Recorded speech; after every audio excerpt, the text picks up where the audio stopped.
মানে মই এটা কথা আপোনাক কওঁ যে গৌৰৱ যেতিয়াৰ পৰা সভাপতি হ'ল, গৌৰৱ গগৈ ডাঙৰীয়া যিদিনাৰ পৰা সভাপতি হ'ল সেইদিনাৰ পৰা ৰাইজৰ দলে কংগ্ৰেছ সম্পৰ্কে এটা বাক্য কোৱা নাই, আপোনালোকে সকলোৱে জানে। অকল ৰাইজৰ দল নহয়, সমগ্ৰ অসমৰ মানুহ ৰৈ আছে যে কংগ্ৰেছে নিজৰ দল শক্তিশালী কৰাৰ লগে লগে আন সকলো ৰাজনৈতিক দলৰ লগত 2026 চনত বিজেপিক পৰাভূত কৰিবৰ কাৰণে ঐক্যবদ্ধ হ'ব। বিৰোধীবিলাক ঐক্যবদ্ধ হ'ব, এই খবৰটো পাবৰ কাৰণে অসমৰ মানুহ অতি ব্যগ্ৰতাৰে ৰৈ আছে আৰু সেই ব্যগ্ৰতাৰে আমিও ৰৈ আছো, ৰাইজৰ দলো ৰৈ আছো যে আমি বিৰোধীবিলাক ঐক্যবদ্ধ হ'ব লাগে। কিন্তু কালি গৌৰৱ গগৈৰ যিটো বক্তব্য আপোনালোকে এতিয়া ক'লে, মই পেপাৰত দেখা নাই বাৰু, সংবাদ মেলত কৈছে বুলি কৈছে, মই দেখা নাই বাৰু। গৌৰৱ গগৈয়ে কালি যিটো কথা ক'লে সেইটোৱে আচলতে কংগ্ৰেছ এতিয়ালৈকে বিৰোধী ঐক্যৰ ক্ষেত্ৰত চিৰিয়াছ যে হৈ উঠা নাই, তেওঁলোকে যে চিৰিয়াছলি কথাটো ভবা নাই, সেইটোকে প্ৰমাণিত কৰিছে। এতিয়া অসমৰ হাজাৰ হাজাৰ মানুহ, লাখ লাখ মানুহ যিবিলাকে বিজেপিৰ অত্যাচাৰৰ পৰা অসমক বচাব খোজে, যিবিলাকে ভাবে যে হিমন্ত বিশ্ব শৰ্মাৰ নামৰ টাইৰেণ্টজনক, স্বেচ্ছাচাৰী শাসকজনক উফৰাব লাগে, যিজনে ভাবে যে সাম্প্ৰদায়িক বৰ্ণবাদী শাসন ব্যৱস্থাৰ পৰিৱৰ্তে আমাক এখন ডেমক্ৰেটিক শাসন লাগে, যিজনে ভাবে যে অসমৰ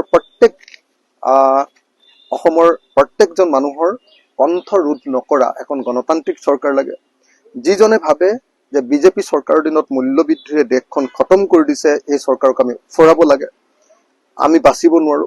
প্ৰত্যেকজন অসমীয়া মানুহে এতিয়া প্ৰাৰ্থনা কৰি আছে যে বিৰোধী দলবিলাক একলগ হওক। আমিও বিৰোধী দলক ঐক্যবদ্ধ কৰিবৰ কাৰণে ব্যক্তিগত আৰু ৰাজনৈতিক স্তৰত অনবৰতে লাগি আছো। গৌৰৱ গগৈ সভাপতি হোৱাৰ পাছত মই কংগ্ৰেছ সম্পৰ্কে এটা শব্দও কোৱা নাই, কংগ্ৰেছ সম্পৰ্কে সামগ্ৰিকভাৱে এটা শব্দও কোৱা নাই। এটাই অপেক্ষা কৰি ৰৈ আছো যে গৌৰৱ গগৈৰ মুখৰ পৰা একতাৰ কথাটো আহিব। আমি ভাবি আছিলো যে গৌৰৱ গগৈ নিজৰ দলটো শক্তিশালী কৰিবলৈ লাগি আছে, ঠিকে আছে, কিন্তু গৌৰৱ গগৈ যদি লগতে বিৰোধী একলগ নোহোৱাটো ভাবি আছে, কালিৰ যিটো বক্তব্য সেই বক্তব্যটোৰ পৰা এটা ইংগিত আহিছে যে তেওঁ অকমান বিৰোধী ঐক্যবদ্ধ নহয়, অকলেই পাৰিম জাতীয় তেনেকুৱা ধৰণৰ যেন ষ্টেণ্ড এটাত আছে, সেই বক্তব্যটো কালিৰ বক্তব্যটোৰ পৰা প্ৰকাশ পাইছে।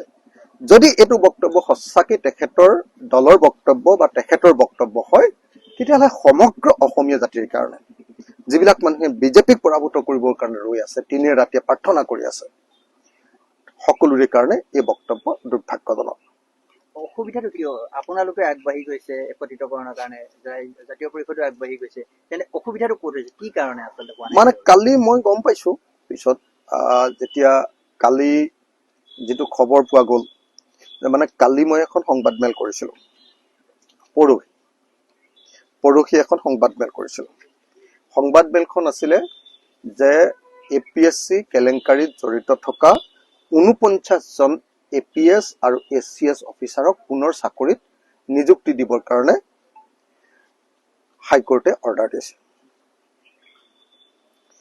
সেই সংবাদমেলখনত মই 99.99% কৈছিলো যে এই গোটেই APSC কেলেংকাৰটোৰ মহা খলনায়কজনৰ নাম হ'ল হিমন্ত বিশ্ব শৰ্মা। 99.99% হিমন্ত বিশ্ব শৰ্মাক খলনায়ক বুলি কৈ তেওঁক পদত্যাগ কৰিবলৈ দাবী উত্থাপন কৰি লগতে মই এই কথা কৈছিলো যে এই ঘটনা কংগ্ৰেছৰ দিনত হোৱা অসমৰ সৰ্ববৃহৎ কেলেংকাৰী। বোধহয় মই যিটো বুজি পাইছো সেই কথাটোতে গৌৰৱ গগৈ আবেগিক হৈছে, তেওঁৰ দেউতাকৰ দিনত হোৱা সেইটো কেলেংকাৰী আছিলে, সেই কথাটোতে বোধহয় তেওঁ আবেগিক হৈছে। মোক আপোনালোকে এটা কথা কওকচোন, যদি এজন ৰাজনৈতিক নেতাই ব্যক্তিগত ঘৰৰ কথাবাৰ্তাক লৈ তেওঁৰ পিতৃ মুখ্যমন্ত্ৰী আছিলে, গতিকে তেওঁৰ মুখ্যমন্ত্ৰিত্ব কালত অসমত আটাইতকৈ ডাঙৰ এটা কেলেংকাৰী, অসমৰ স্বাধীনোত্তৰ কালৰ সৰ্ববৃহৎ নিয়োগ কেলেংকাৰীটো APSC কেলেংকাৰী তেওঁৰ পিতৃৰ দিনত হোৱাৰ কাৰণে মই যদি সেই কেলেংকাৰীটোৰ কাৰণে কংগ্ৰেছ জগৰীয়া বুলি কওঁ, কংগ্ৰেছ সেই সময়ৰ কংগ্ৰেছ চৰকাৰখন জগৰীয়া বুলি কওঁ, সেইটোত যদি আৱেগিক হয় কোনোবাই, সেইটোত যদি পাৰ্চনেলি কোনোবাই কথাটো লয়, তেতিয়াহ'লে ব্যক্তিগত কথা বাৰ্তাবিলাকেৰে ৰাজনীতিক জানো নিৰ্ধাৰণ কৰা নহ'ব? আপুনি নিজে কওকচোন যে এজন পলিটিচিয়ানে নিজৰ ঘৰৰ মানুহ এজনে, আজি আমি হিমন্ত বিশ্ব শৰ্মাৰ পত্নীয়ে কেলেংকাৰী কৰা বুলি সদায় কৈ আছো, আজি হিমন্ত বিশ্ব শৰ্মাৰ পত্নীয়ে কেলেংকাৰী কৰা বুলি কোৱাৰ কাৰণে যদি হিমন্ত বিশ্ব শৰ্মাই মোক জেল দিয়ে, প্ৰতিশোধ পৰায়ণ হয়, তেতিয়াহ'লে এইটো ভাল কথা হ'ব নে বেয়া কথা হ'ব? আজি কংগ্ৰেছ চৰকাৰৰ দিনত APSC কেলেংকাৰী হৈছিলে, এই কথাটো দিনৰ পোহৰৰ দৰে সত্য কথা। মই যেতিয়া বিজেপিৰ মুখ্যমন্ত্ৰীজনক আৰু সেই সময়ৰ কংগ্ৰেছৰ উঠি ৰজা বহি ৰজা হিমন্ত বিশ্ব শৰ্মাক জগৰীয়া কৰিম, 99.99% জগৰীয়া কৰিম, তাৰ 0.01% যেতিয়া 0.01% যেতিয়া কংগ্ৰেছো জগৰীয়া বুলি কম, তেতিয়া যদি সেই সময়ৰ মুখ্যমন্ত্ৰীৰ প্ৰত্যেকজনে বেয়া পায়, তেতিয়াহ'লে মোক কিবা কৰিবলগীয়া থাকিব নেকি আপোনালোকে নিজে কওকচোন। মই ভাবো যে গৌৰৱৰ বয়স কম, গৌৰৱ আৰু অলপ মেচিয়ৰ্ড হ'ব লাগিব। আগৰ কংগ্ৰেছ চৰকাৰৰ যিবিলাক মানে জনগণ বিৰোধী কাম, সেইবিলাকৰ কাৰণে মানুহে সমালোচনা কৰিবই। কংগ্ৰেছ চৰকাৰৰ জনগণ বিৰোধী বা দুৰ্নীতিৰ বিৰুদ্ধে যদি কোনোবাই সমালোচনা কৰে, সেইটোৰ কাৰণে যদি পাৰ্চনেলি যদি গাত লগাই লৈ কোনোবাই বিৰোধী ঐক্য নকৰো বুলি কয়, তেতিয়াহ'লে সেইটোতো আৰু কোনো অবজেক্টিভ কথা এটা নহ'ব, সেইটোতো টোটেলি এটা মানে কি ক'ব ছাবজেক্টিভ, টোটেলি এটা নন অবজেক্টিভ, এটা ছাবজেক্টিভ, নিজৰ পৰিয়াল কেন্দ্ৰিক কথা এটাৰ বাহিৰে আন একো নহয়। গতিকে মই আশা কৰো 2026ৰ কাৰণে আমি সকলো একলগ হ'ব লাগে। আপোনালোকে প্ৰেছ কনফাৰেন্সটো নিজে এবাৰ চাবচোন, অসমৰ মানুহে চবেই চাবচোন, তাত মই 99.99% কৈ আছো যে হিমন্ত বিশ্ব শৰ্মাই এই কেলেংকাৰী সংগঠিত কৰিছিলে। সেই কেলেংকাৰীত আকৌ নতুনকে চাকৰি পাই যোৱা মানুহবিলাকৰ কাৰণে হিমন্ত বিশ্ব শৰ্মাই পদত্যাগ কৰিব লাগে। হিমন্ত বিশ্ব শৰ্মাক এডভাইচ কৰা যি ল মেকাৰ্ছ বিলাক কি কয় আপোনাৰ যিবিলাক লয়াৰ্ছ আছে, এডভোকেট জেনেৰেল, তেওঁক চাকৰি খাব লাগে, চিফ ছেক্ৰেটাৰী পৰ্যন্ত চাকৰি খাব লাগে বুলি মই কৈছো। আৰু তাৰ পাছত কৈছো যে কথা প্ৰসংগত মাত্ৰ কৈছো যে সেইটো কংগ্ৰেছৰ দিনত হোৱা কেলেংকাৰী। আৰু কংগ্ৰেছৰ দিনত হোৱা কেলেংকাৰীটো মই কংগ্ৰেছৰ দিনত হোৱা কেলেংকাৰী বুলি নহয় বুলি ক'লে যদি হয়, আৰু তেতিয়াহ'লে এইটোতো আৰু পৃথিৱীখন উল্টাকেতো মই পঢ়িব নোৱাৰো। যদি মিত্ৰতা নহয়গে, তেতিয়া ৰাইজৰ দলৰ স্থিতি কি হ'ব? মিত্ৰতা হ'বই লাগিব। চব আমি খুব আপোনাৰ গৌৰৱ গগৈ যিদিনাৰ পৰা সভাপতি হৈছে প্ৰদেশ কংগ্ৰেছৰ, সেইদিনাৰ পৰা ৰৈ আছো মিত্ৰতা হ'ব লাগে, আৰু এটাও বাক্য আমি কোৱা নাই তেওঁৰ পৰা এটা উত্তৰ পাবৰ কাৰণে। কিন্তু তেওঁ যি ধৰণে বিলম্ব কৰিছে, এই বিলম্বিত ৰেছপন্সে, বিলম্বিত সঁহাৰিয়ে অসমৰ মানুহক সাংঘাতিক ধৰণে উৎকণ্ঠিত কৰি ৰাখিছে।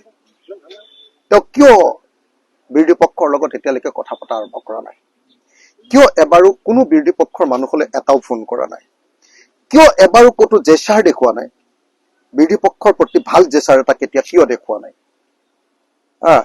কংগ্ৰেছে সঁচকে এইবাৰো আকৌ বিজেপিক শাসনত দিবৰ কাৰণে তেওঁলোকৰ নিজৰ অহংকাৰৰ জৰিয়তে বিজেপিক শাসনত দিবৰ কাৰণে আকৌ ব্যৱস্থা কৰি দিব নেকি?